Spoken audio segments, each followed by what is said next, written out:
Hello, Salem, and welcome to CC Media Presents Our Community Matters. I'm your host, Clark Hilton.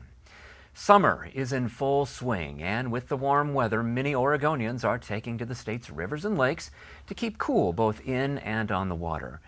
But nature is not a ride on the Salem Carousel. It can be dynamic and unpredictable, and exercising caution is an important part of keeping you and your family safe while enjoying the beautiful waterways both in the Marion County area and beyond. Joining us in studio today is our guest, Ashley Massey, Public Information Officer for the Oregon State Marine Board. If being on the water floats your boat, she has some things to share with you. Ashley, thank you for being here today. Thank you. So good to be here, Clark. Excellent. So let's just start with a very basic question. What exactly is the Oregon State Marine Board? What do you do? Great question. So we were actually formed in 1959. We're a fairly young state agency. We came about as a part of the Federal Boating Safety Act of 1958. Back in the day, motorboating was huge, and it took off just like hotcakes, like the cars did, right? And once people discovered the joy and excitement that recreational boating brought, in came the incidents and fatalities, unfortunately, and so it became a federal act that states needed to create programs that primarily focused on boating safety. So hence the Oregon State Marine Board was born, and we are actually functioning just like our name. We are a 5-member board that are volunteers that serve different recreational boating facets regionally around the state. And they are appointed by the governor and confirmed by the Senate. And our director reports to the board, and the board reports to the governor. So we have a fairly short hierarchy in terms of governance. But we have 2 arms in our essential agency. We've got a regulatory arm, and part of that is based on the Boating Safety Act. So we are required to title and register motorboats, and safety, property, and the environment are also things that we develop rules around. But then we also have a financial arm. And so we actually receive fees or charge fees for registrations and titles. We also have a new program specific for paddlers with a waterway access permit. And those fees get turned right back around to boaters in the form of grants to facility owners. So we help pay for parking and boat ramp development, short-term tie-up docks, boarding docks, floating restrooms, pump out and dump stations, and all of these things that fall under the envelope of water quality, protecting property, and of course improving safety. We also have education programs and environmental programs to help teach boaters how to be clean, as well as not spreading aquatic invasive species. So we do a whole lot, and when you think of boating and you think of the water, think of the Marine Board. What gives you the most joy in your role? It's so exciting to share my passion for boating because I'm just a water baby, and I think so many people are just naturally drawn to the water. But I grew up in a family that has a long history in boating, and not just on the recreational side, but also through the military. Okay. And so I've always just enjoyed it and always been drawn to it. I'm actually the only one in my family that likes underwater more than on top, but because I'm a scuba diver too, okay. And just enjoy all different forms of water. It's relaxing, invigorating too, but it also is that perfect mind, body, soul connection to the environment. So let's talk a little bit about the Oregon State Marine Board and what constitutes a boat, which sounds a little bit silly, but beyond, let's say, Tim and his mastercraft on the lake, or Jessica in her Alumacraft on the river, what else is a boat? I'm glad you asked that question because this is a confusing one. It may not be intuitive. And again, that's partly legal. So a boat is actually defined in state law. And a boat, let me refer to my notes here, is all watercraft, including a seaplane, not in flight, but it's capable or is used for a means of transportation on the water, and there are a few exemptions. But by and large, it's if you're on a water body and it can be used for transportation, it's defined as a boat. Okay. Yeah. The exemptions include boathouses or floating homes. They pretty much don't go anywhere. But then there's the float toys. So pool toys and water toys and single inner tubes are also exempt. So those aren't defined as a boat. Okay. And why this is important is that if it's defined as a boat, the watercraft is defined under that definition, there are certain equipment requirements.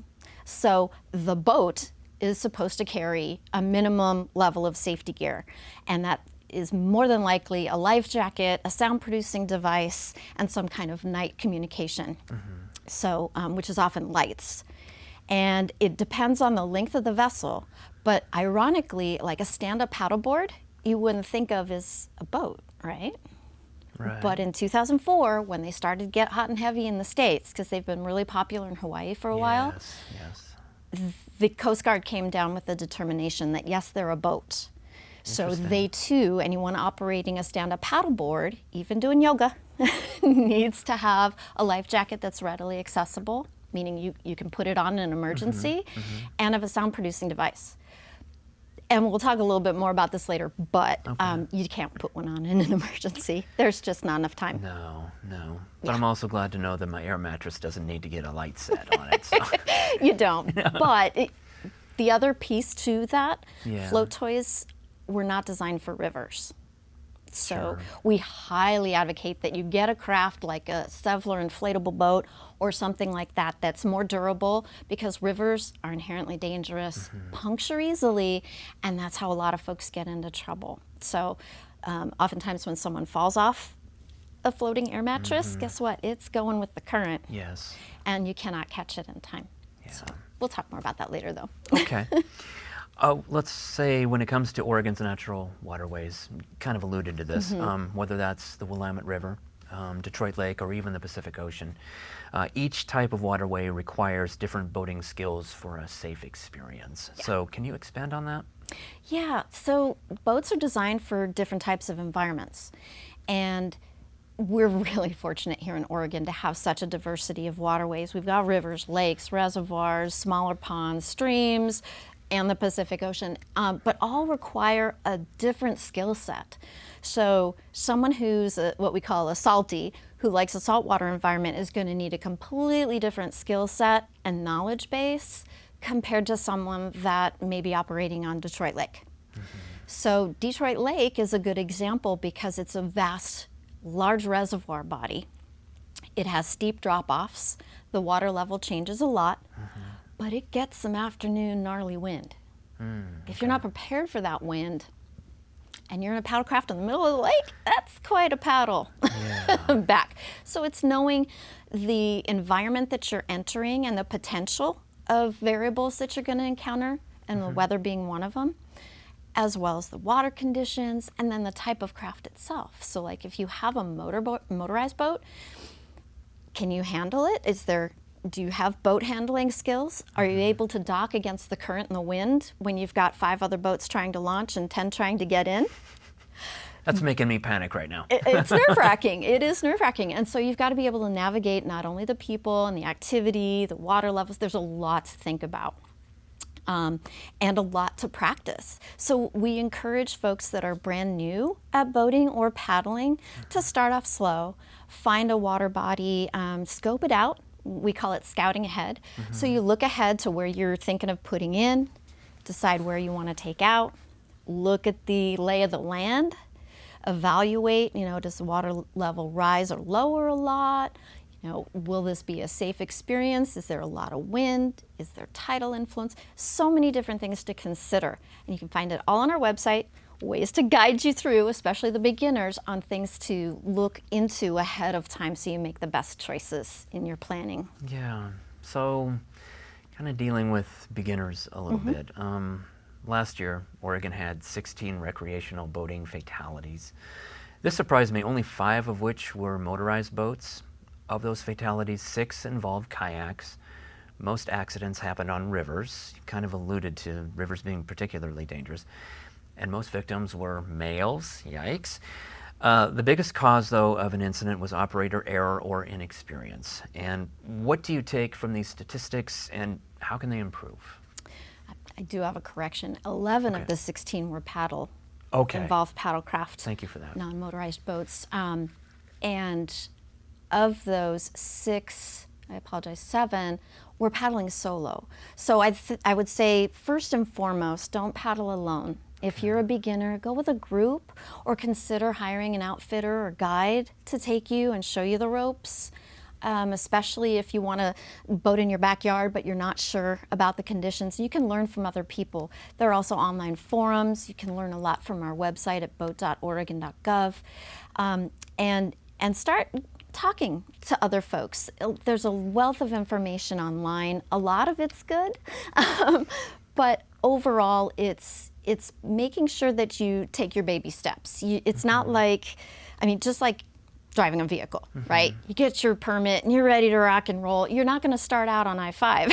You're going to start off in hopefully your home parking lot and, or your driveway, and slowly learn forward and reverse. And the same with paddling. There are 11 different strokes. You think, oh, you just do this. Well, no, there's a whole different, there's a way to hold your handle. There's a way to dip it. There's a way to stroke. How do you go forward? How do you go back? How do you pivot? What do you do if you fall overboard? There's lots of little skills that you want to have ahead of time. The inexperienced part too, a lot of folks are unaware of the stability challenges in a boat, especially smaller craft. So you don't just hop in a boat. You want to make sure you've got 3 points of contact, 2 feet on the ground, 1 foot on the boat. As you put a foot in, you put an arm down. So you've always got 3 points. So you keep your balance. Once you're in, you want to do a salsa dance and get situated in your craft, right? And figure out, okay, if I lean this far, whoa, look at how much the kayak tips.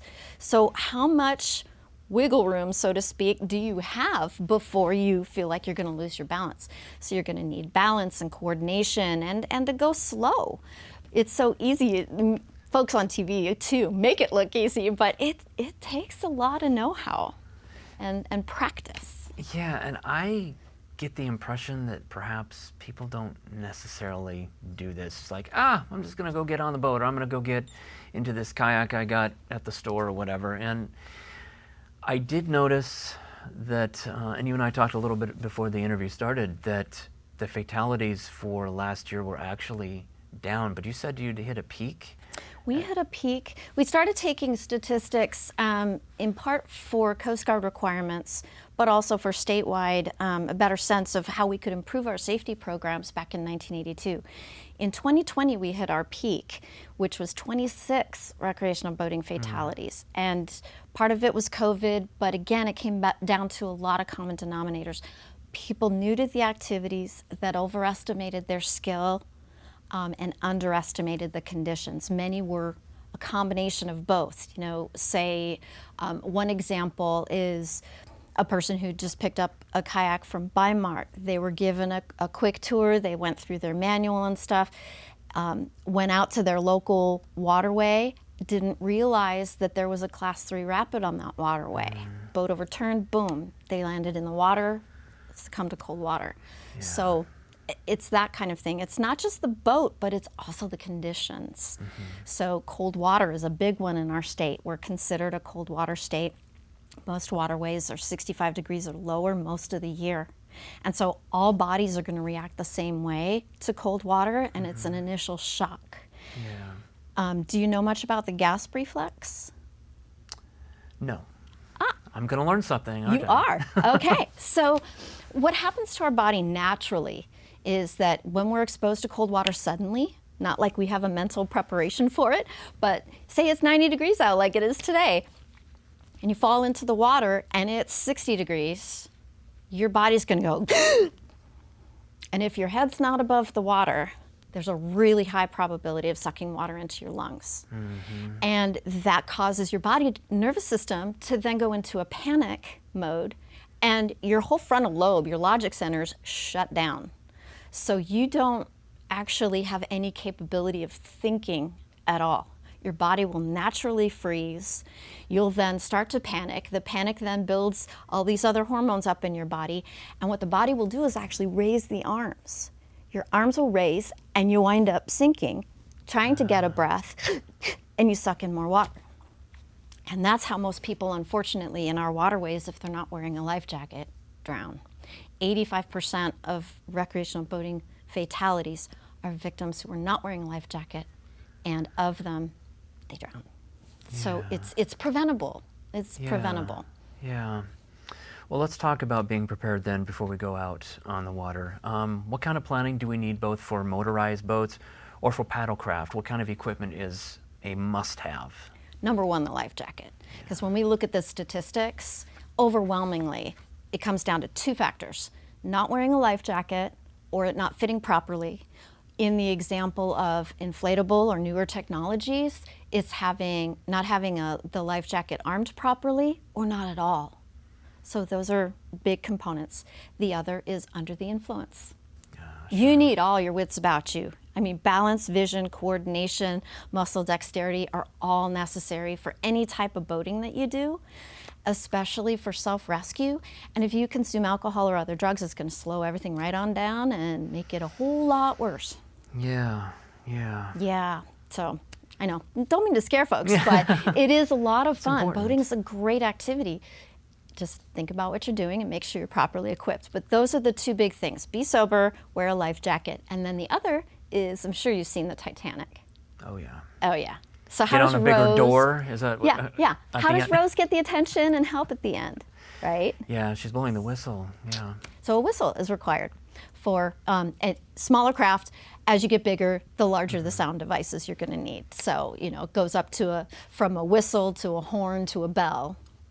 And then as the boats get larger and under different types of propulsion, they require more equipment. But bare bones, whistle, life jacket, And what about for children and even pets? yeah, definitely. So children 12 and younger are required to wear a life jacket whenever a boat's underway. We advocate they just stay in the life jacket the whole time. But then we also, as an agency, want to go a step further, because when you look at the fatality stats, we're not losing kids. Yeah. We're losing adults, males. Their dads. Yeah. And it's, again, very preventable. So, you can be a good swimmer. Guess what? Our water doesn't matter. When It you talk doesn't about matter. that cold water, I mean, that's especially going to affect a child too. It is, and it affects our fur friends. Yeah. It does. So dogs are wonderful swimmers, and most can inherently swim.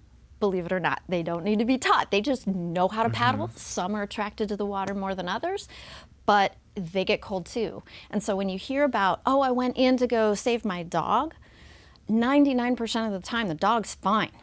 So please don't jump in after your dog. Please, Yeah. they'll make it back. They will. Yeah.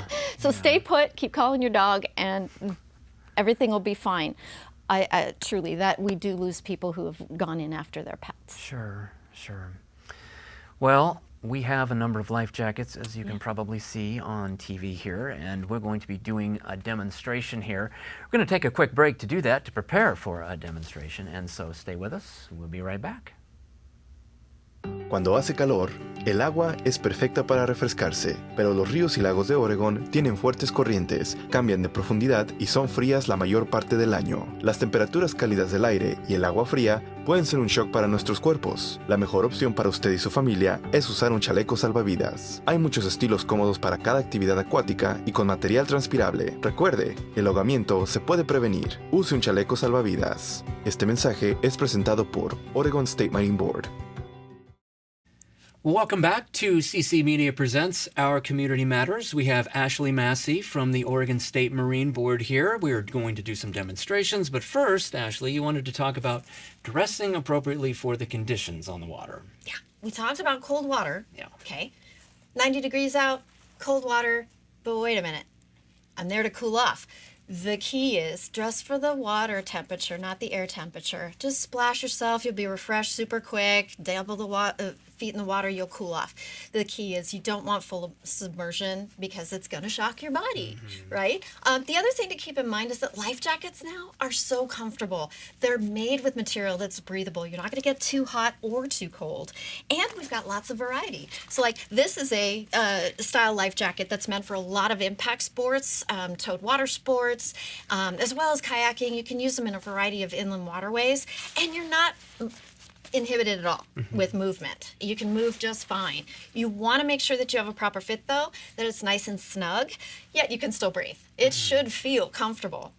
and you won't get hot. So that's the key. And this this is the kind I'm familiar with. I've seen these, grew up with these, whitewater rafting, those kinds of things. So Yeah, and different jackets for different activities. So they'll be shorter. Don't worry about so much the how far down it goes, because paddling jackets are a lot shorter, and the buoyancy is meant to be way up here. So don't be too concerned with the fashion. It's the function that matters. yeah, but what have you got there? This is a wonderful option.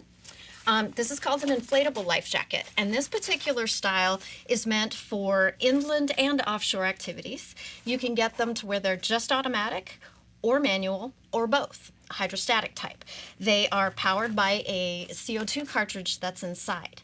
But the key to this is to think of it as a machine, because it's not inherently buoyant, so it won't float on its own. If anything, it'll sink. It'll be right? problematic, Yeah. yes. It'll be a problem.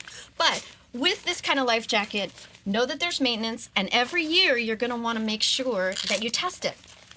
And this will be a true test, because I just got this life jacket. And you're going to try this out on me. And I'm trying it on you. So here's the key. You want to make sure it has a cartridge. Some of them are sold without the cartridge. So you want to make sure that the proper CO2 cartridge is installed, that you follow the manufacturer's instructions. They're inside the jacket, and there's also a book that comes with the jacket itself. Okay? It doesn't look like a jacket, does it? No, so But I've you're seen gonna people put it wearing on these, like a and I'm like, jacket. boy, is that really going to keep them on the water? Well, let's try it. All right. So you put it on like a jacket. There you go. Okay? And the key with this style is you're used to us saying keep it snug, keep it snug. And this You is don't actually loose. want it snug. Yeah. Okay. This jacket is going to open and inflate, and you don't want it too tight. So Okay. you actually want it a little bit loose to allow for expansion. Okay. And guess what? The only way we're going to know for sure if it's going to be the right fit is to expand it. Now, there's a manual way to do it too. Okay. Okay, so on the other side of your jacket, you have an oral inflation Just tube. like on an airplane. Just like on an airplane. And you'll deflate it by opening this, turning it inside out, and pressing. So we'll demo this, and let's hope that all goes according to plan. Yes. So this is the activation cord. I notice it says jerk. Says I guess that's jerk. for me. But give it a go. Give it Okay. a go. And really, you need to pull it quickly? You need to, not necessarily quickly, but there's force needed. Okay. So you need to jerk it. Okay. Whee! All right. Surprise! So, we were pretty good on the fit. Yeah. Feels So- a little bit loose, though. Does it need to be a little? It's a little loose. So, that's what you would want to do. If you activate it in the water, you want to make sure that you feel down the side of it. Feel for the strap. Can you feel your strap? Go, start up here. Okay. Slide down. Feel for your strap. Right here. And now pull. And trying to do this in the water is Yeah. really hard. So that's why we say do it on land first and have it all set up and ready for you. By this When point, you're I've in your boat. drowned. No, but it Thank is. you for It's that. not. It's not that easy. Yeah, Right. yeah. Trying to put a life jacket on when you actually need one is really difficult in the water. And so, Right. what lesson do we take away from that? Ah, Yeah. practice, practice too. And wear it. So this actually looks pretty good. In some cases, the life jacket may come up to the jawline and may make you feel a little panicky. That's not what you should feel. You should feel comfortable. If that's the case, all you need to do is invert this tube, crank it up, and that lets the air out to a comfortable level, Okay. right? And then hopefully you're just floating and all's Yeah. well. If you do find yourself in that situation, make sure if you're on a river that you're facing downstream or upstream. Let me take this back. Your feet are going to be in front of you pointing downstream. Right. Because if there's any rocks or anything, you want to be able to push off from them. Okay? You don't want to hit your head on anything. Right? And then if you're stuck at a current, you want to just slowly maneuver your way. Don't struggle. Go with the flow and slowly maneuver your way to the side until there's a safe exit for you. You know, whether it be a log or someplace you can pull off. But float with the current for a little bit. It's usually not very long or very far, and then you can get yourself to safety. But getting out of the water is very important because you literally only have 1 minute to kind of get your wits about you, keep your head afloat, and 10 minutes to get out of the water, and about an hour or half an hour before hypothermia sets in. We don't want that to happen. So definitely be prepared. Be prepared and know how to self-rescue. Yeah. Yeah, nice. So, well, thank you. Do we need to, is there something we need to do to ever check for leaks? So the other thing that you want to do is you want to discharge your cylinder at least once a year. I know nobody likes to, I'm really frugal, don't like to waste money, but it's important to make sure your jacket works. And then you can orally inflate it once a year, leave it for a day, and make sure that you haven't lost any air pressure, because that's a great way to check for leaks. But that's all part of the manual, and it's even attached to the jacket, all the things you need to do each year. A little And light reading. the same goes with your other life jackets. Make sure that there's no mold, rips, tears, and that everything's in good condition on the life jacket itself too. How often do life jackets need to be replaced? Well, I've had mine for 22 years. Okay. So they do last a really long time if you take care of them. So if you're in salt water, wash them with fresh water afterwards, allow to air dry, and then keep them in a dry place when you're not in your boat, because that's you don't want any mold or anything like that to degrade the material. Yeah. Well, I feel safe, and now all I need is a boat. So let's get you a boat. The other thing too is that this life jacket, it looks like it fits properly. It's a universal adult jacket, and I just wanted to highlight that you can't always go by looks. So according to the label, it fits my chest size and my body weight. The key is how it actually fits. You want to make sure that it's snug, that the straps are nice and snug, and that it doesn't go above your ears. But you notice how mine's above my ears? Okay, this is actually, if I were in the water, going to slip off over my head. This is too big for me. So I will want one that's probably a little bit shorter, that I can actually get tighter, and that when I do the touchdown test, it's not going to slip right off. So make sure it's fitting properly.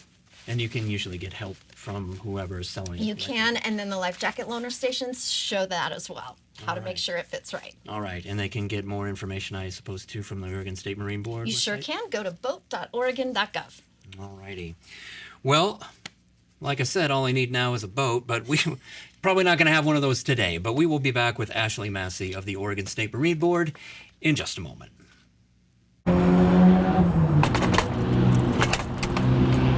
Hey Luis, you know TV isn't the only thing we do at CC Media.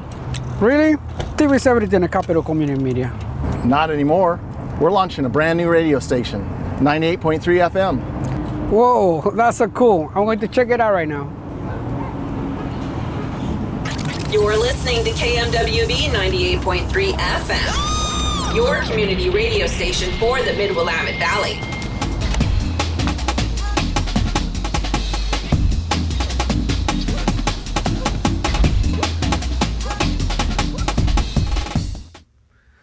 Well, the best part of that demonstration was not getting wet. We are back with Ashley Massey from Oregon State Marine Board for a few more minutes to talk about safety on the water this summer. Ashley, we've done the life jacket demonstration. Now let's talk about some of those life jacket loaner stations we have around the state, including at Wallace Marine Park in Salem, at Kaiser Rapids, and at Willamette Mission State Park in Marion County. Detroit Lake, too. Yes. All around. Tell us what those are and how they work. So a lot of the stations came about to memorialize folks that had lost their lives on those water bodies. And we wanted to help get equipment to people that may not necessarily know A, to wear a life jacket, and B, have access to one.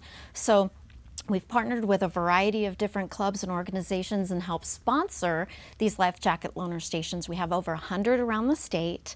It shows with graphics how to actually fit a child primarily with a life jacket. Same rules apply for adults. And they're available for anyone to borrow for the day. And we work with the Nautical Safety Foundation, who helps then make sure that during the boating season and when people are out swimming and whatnot, doing any water recreation, that they're available. There's a variety of different sizes, and then staffers are also working throughout the summer to make sure that they're there. Okay, well, that's good to know. Yeah, they do walk off, but we figure folks that keep them, hopefully will use them. Yeah, You know? I suppose that's a And good thing. prevent that could come of it. prevent accidents from happening, because it's just tragic. Yeah. Yeah, you don't want that to happen. So we're looking at expanding those using grant dollars as well. Okay. Yeah. Okay. Hopefully you'll be seeing more of those. Excellent. Excellent. Well, I've enjoyed our conversation. Can you share any parting thoughts with us on boating and water safety? Oh, boating's a blast. First and foremost, boating's a blast. The way that you're able to connect with the water be with friends and family. There's nothing quite like it, whether it's in a motor, through sail, or through human power. There's something so special about it. You're a part of it. And that's the biggest thing I'd like to convey, is that we're not separate from nature. We're a part of it, but we just have to respect it. And even though boats have different skills and things that are required, when you connect, you really re-energize. And we really encourage folks to go out there. It just takes a few minutes of planning and preparation. And your favorite part is the Getting wet, man. getting wet in the ocean. In the ocean. I'm a salty, You're a so I salty. love getting in the water, in the saltwater environment, yes. Excellent. For sure. Well, we really appreciate you taking your time to come in today. Ashley Massey with us from the Oregon State Marine Board, sharing some water safety. And we certainly hope that you found this conversation helpful as you plan your adventures on the water this summer. Enjoy your time with family and friends. Put on some yacht rock, perhaps. Be safe and always wear your life jacket. Thank you for joining us. And remember, our community matters. We'll see you next time.